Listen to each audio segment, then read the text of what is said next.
la propulsion électromagnétique. Si des engins extraterrestres ont été retrouvés et ensevelis profondément sous le désert du Nevada, alors le pouvoir de divulguer au public une telle information réside quelque part dans les couloirs de Washington.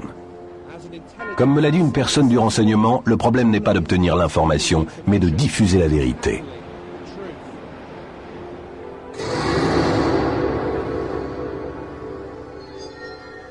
Observe-t-on des engins extraterrestres au-dessus de Groom Lake ou s'agit-il d'appareils fabriqués par l'homme?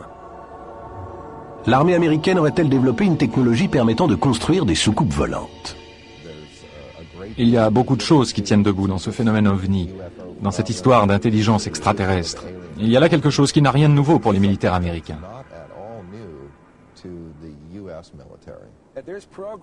Il existe des programmes sur lesquels ils travaillent actuellement qui sont en avance de 50 ans sur tout ce que vous et moi pourrions concevoir. Les équipes du projet Noir œuvrent sans être surveillées par des commissions officielles, ou par le Congrès si vous préférez. Je trouve cela extrêmement angoissant, effrayant. C'est le pire scénario à la Big Brother qui soit. Tout est dirigé par les extraterrestres. Ils nous dépassent à un tel point en termes de technologie que je ne crois pas que nous ayons une seule chance. Je crois que nous n'avons pas encore levé un seul coin du voile au sujet de ce qui se passe ici en matière de soucoupe volante. Il existe un certain nombre d'activités, certaines confidentielles, se déroulant dans ce qu'on appelle souvent le complexe de la zone d'essai de l'Air Force de Nellis. Cette zone d'essai est employée afin de tester divers systèmes et technologies, et pour la mise au point d'opérations indispensables à l'efficacité des forces militaires américaines et à la sécurité des États-Unis. Il y a un lieu de manœuvre près de Groom Dry Lake. Certaines activités et opérations spéciales réalisées sur la zone d'essai de Nellis, à la fois présentes et passées, demeurent confidentielles et ne peuvent être commentées.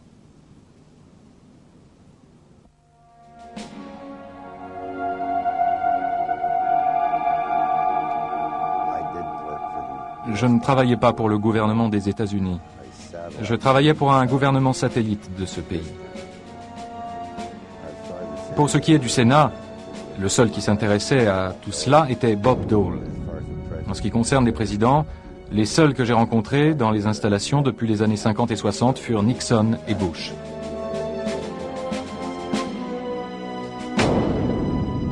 Nous avons contacté l'ex-président Bush pour lui demander ce qu'il savait sur les engins extraterrestres retrouvés et sur les recherches menées dans la zone 51. Nous avons reçu une réponse par fax. Malheureusement, nous ne pouvons fournir une réponse aux questions que vous nous avez envoyées. La politique de longue date du président Bush est de ne pas commenter, de ne pas s'adonner à des spéculations portant sur de soi-disant programmes confidentiels de tel ou tel type. Un confident proche de George Bush, ainsi qu'un homme bien au fait de la zone 51, est l'amiral Bob Inman. Ses références sont impeccables. Il fut à la fois directeur du renseignement maritime et de l'Agence de la sécurité nationale, ainsi que directeur adjoint de l'Agence de renseignement de la défense et de la CIA. En 1989, lors d'une conversation téléphonique avec Bob Huxler, il fit allusion à des engins récupérés devenant disponibles pour la recherche. Envisagez-vous que certains des engins récupérés puissent jamais profiter à la recherche technologique, en dehors des cercles militaires?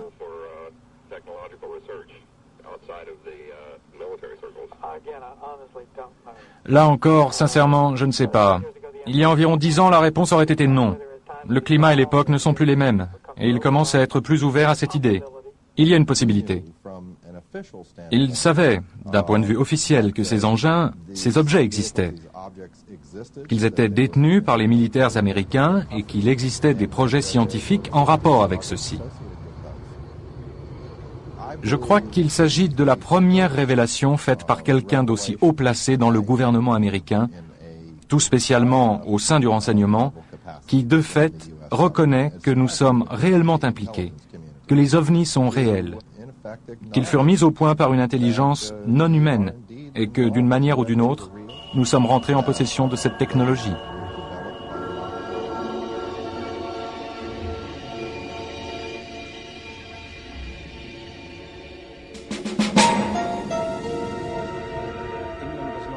Inman ne révèle pas grand-chose. Il n'y a pas de référence, pas de mention d'OVNI, d'engins spatiaux, rien de ce genre. La conversation est centrée sur des engins récupérés, de la technologie et ainsi de suite. Mais l'amiral Inman était au courant du sujet et nous savons par son directeur adjoint, Tom King, qu'il n'était pas question de discuter publiquement de ces sujets. Des sujets dont s'entretenaient Huxler et Inman en raison des lois sur le secret national.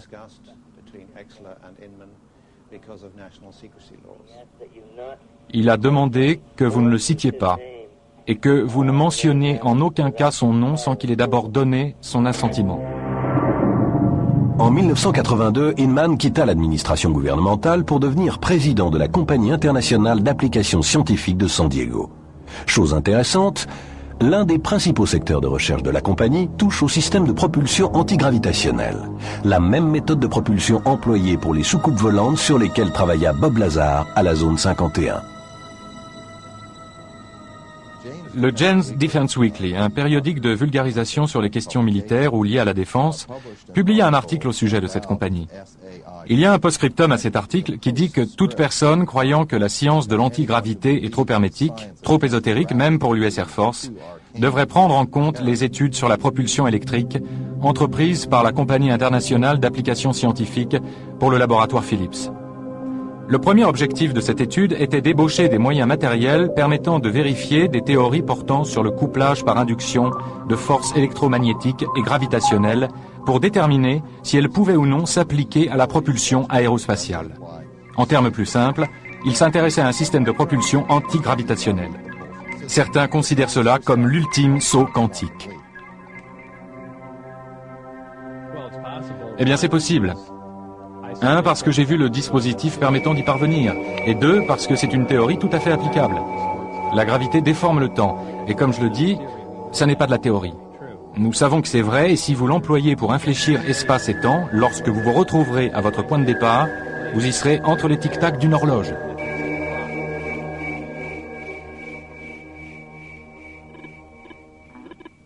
Nous avons appelé l'amiral Inman afin de découvrir ce qu'il sait au sujet de la zone 51 et pourquoi sa compagnie travaille sur ce système de propulsion reposant sur l'antigravité. Allons droit au sujet qui vous intéresse. J'ai eu l'occasion, à divers postes que j'ai occupés, de poser la question « Y a-t-il des preuves convaincantes ?» Quand j'étais vice-directeur de l'Agence de renseignement de la Défense, que j'étais à l'Agence de la Sécurité nationale, que j'étais à la CIA, j'ai eu plusieurs fois l'occasion, en chacun de ces endroits, d'aller demander « Possédez-vous des preuves convaincantes de l'existence d'OVNI ou d'extraterrestres ?» Et la réponse fut toujours « non ».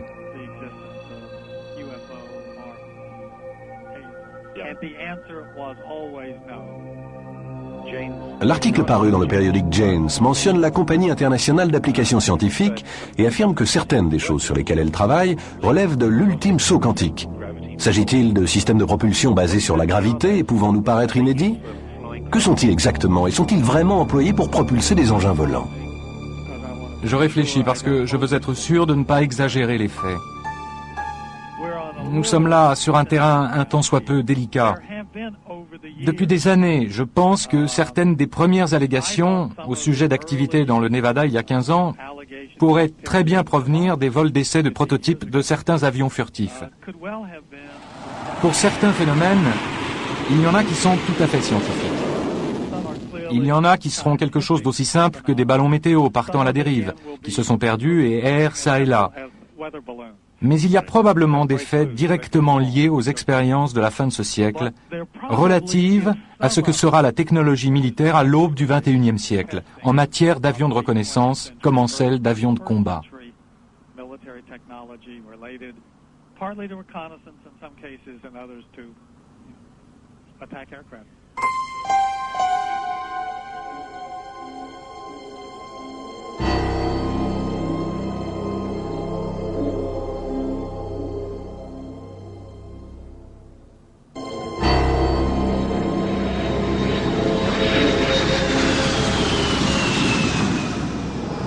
Voici la base Air Force de Nellis, l'une des premières installations militaires d'Amérique.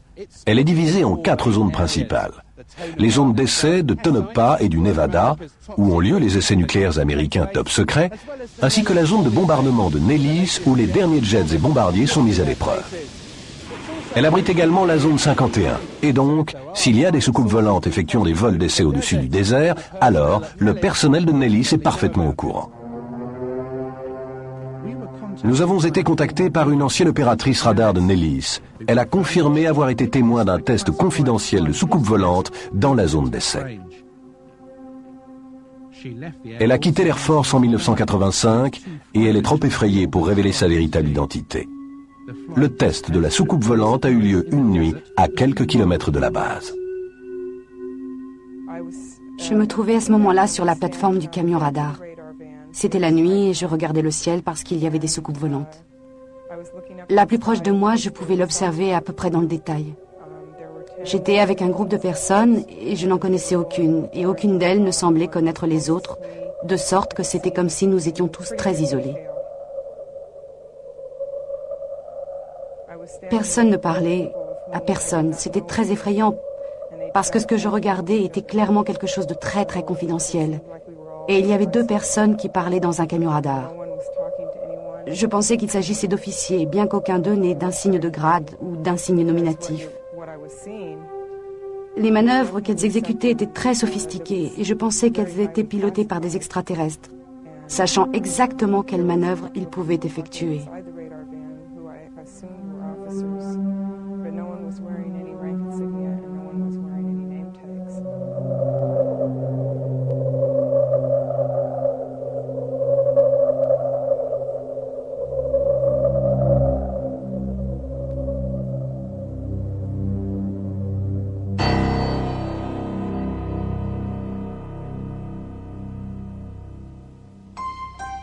Durant ce test, elle fut emmenée à ce qu'elle pensa être la zone 51. Nous avons été emmenés dans une installation médicale qui était très sophistiquée. Quelqu'un est venu et m'a emmené jusqu'à une salle d'examen. Et là, on me fit allonger sur une table en inox. Puis quelqu'un rentra dans la pièce, fit le tour de la table jusqu'à être près du côté droit de ma tête. Il me répéta d'une voix monotone et vraiment impassible: « Restez calme, restez calme, restez calme. » Je m'aperçus alors qu'il était tout près de ma tête, qu'il tenait une seringue hypodermique cachée dans sa main. Il l'enfonça directement dans le côté droit de mon cou et il injecta son contenu directement dans mon cerveau. Il lui aura fallu 15 ans pour décider de livrer ces informations. Ça m'a été très difficile d'en parler. Il me semble qu'à chaque fois que je raconte l'histoire, ça va un peu mieux. Mais la première fois que j'en ai parlé, c'était comme si ma bouche ne voulait même pas former les mots. Comme si les sons ne voulaient pas sortir de ma gorge. Tout ce que je peux déduire de cela, c'est qu'on m'a fait un lavage de cerveau pour ne pas en parler, pour ne pas m'en souvenir. Et si je m'en souvenais, pour ne jamais en parler à personne.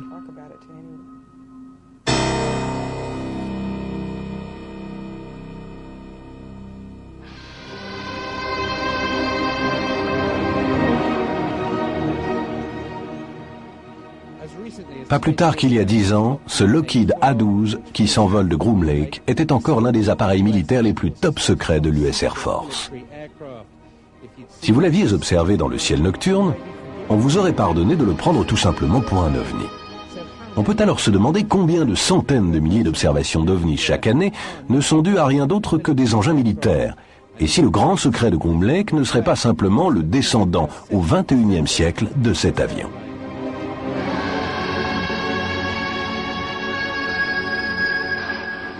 Le premier pilote d'essai fut Lou Schalk. La première fois qu'il a vu cet avion, il s'est frotté les yeux. Il s'est retourné, est sorti du hangar de production, puis est revenu sur ses pas. Il ne pouvait pas en croire ses yeux. Au départ, il comptait l'appeler El Salvador, et non Cygnus, pour la simple raison qu'en espagnol, cela veut dire « le Sauveur » ou « Jésus-Christ ».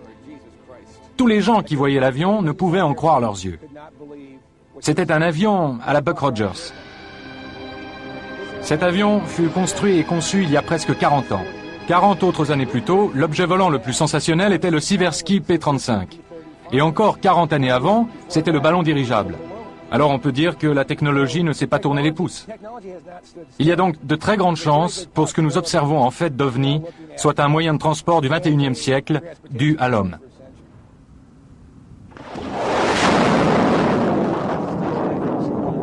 L'US Air Force, d'après la dernière demande budgétaire, devrait dépenser à elle seule plus de 11 milliards de dollars dans la recherche, le développement et la production d'armes secrètes d'un genre ou d'un autre. C'est bien supérieur aux dépenses de toute la recherche et production militaire de n'importe quel autre pays du monde.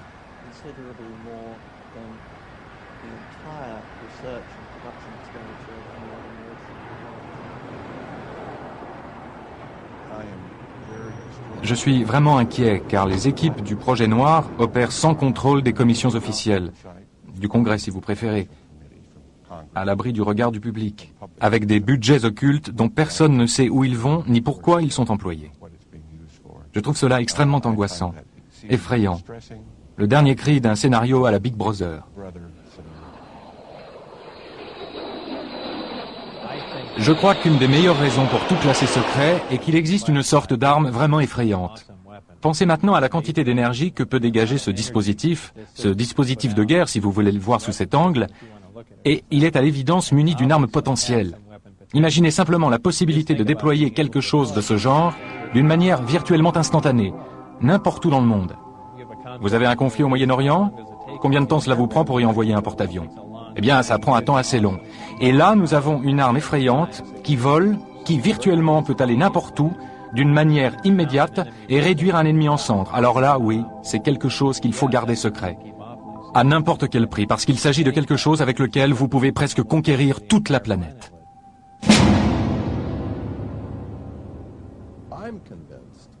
Je suis convaincu que des êtres humains construisent des engins volants en forme de soucoupe. D'ailleurs, dès 1960, les militaires américains avaient mis au point un disque pouvant en manœuvrer silencieusement. Des soucoupes volantes fabriquées par l'homme existent en effet. Il y a l'Avrocar qui décolla en 1955 dans le secret le plus total, moins de 10 ans après qu'on eut soi-disant retrouvé des soucoupes extraterrestres à Roswell, Nouveau-Mexique. Un mémorandum de la CIA en 1955 affirmait que l'Avrocar était basé sur des recherches que menaient les scientifiques allemands durant la Seconde Guerre mondiale. Nous avons obtenu le seul film jamais réalisé sur les premiers vols d'essai top secrets effectués en 1960 au Nevada. Pourquoi a-t-on fait dans les années 50 cet essai militaire d'engins volants alors même que le projet Blue Book niait leur existence? Était-ce un moyen de cacher les véritables soucoupes extraterrestres testées aux alentours de la zone 51? Tout comme le projet Blue Book, l'Avrocar fut soudainement stoppé à la fin des années 60 après que des millions de dollars eurent été dépensés. Aucune raison ne fut fournie. Plus récemment, l'entreprise Lockheed Skunk de Palmdale, Californie, dévoila le projet Dark Star, un avion de reconnaissance sans équipage. Qu'on l'observe dans un hangar ou dans le ciel, il s'agit bien d'un objet volant non identifié. Je crois qu'il est temps que vous jetiez un œil à la dernière née des stars du monde de la reconnaissance aérienne. Mesdames et messieurs, je vous présente Dark Star.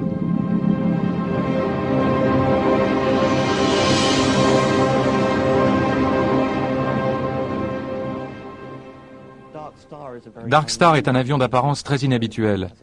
Il possède une structure en forme de soucoupe et une paire de très longues ailes très minces fixées à l'arrière.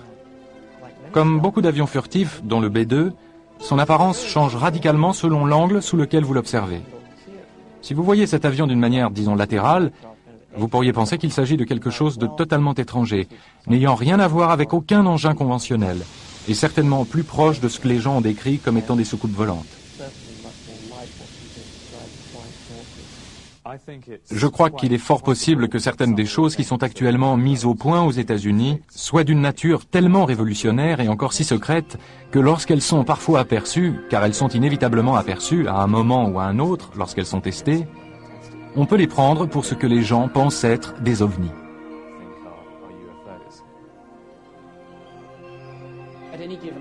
Systématiquement, à tout moment, la technologie que nous possédons est de 5 ou 10 ans en avance sur la technologie dévoilée au public. Mais ce genre de choses ne volent pas au-dessus des têtes des membres du public médusés.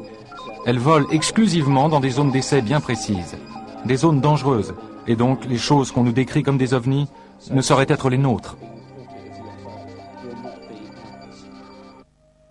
Nous avons enquêté sur Dreamland durant plus d'1 année. Bien que nous n'ayons pas vu de soucoupe volante ou de cadavres extraterrestres, nous avons vu des lumières dans le ciel et il ne pouvait s'agir d'avions, militaires ou non. Nous avons fait la preuve, sans l'ombre d'un doute, que la zone 51 et une vaste base souterraine à Groom Lake existent bel et bien. Nous avons vu des employés arriver et repartir en avion de cet établissement. Et nous avons parlé à des gens qui auraient travaillé à la zone 51, s'occupant de reproduire des engins extraterrestres récupérés. Nous avons vu de véritables images de soucoupes volantes créées par l'homme, à la fois d'origine américaine et d'origine russe. Et il y a des entrepôts dans tous les États-Unis qui contiennent des dossiers comme ceux-ci, pleins de rapports ovnis et de récits d'enlèvement par les extraterrestres. Toutes ces preuves sont-elles imaginaires? Je ne le pense pas. Comme nous approchons de la fin du millénaire, l'humanité va devoir faire face à l'effrayante réalité. Nous ne sommes peut-être pas seuls, et un nombre choisi d'officiels du gouvernement américain le savent depuis un certain temps.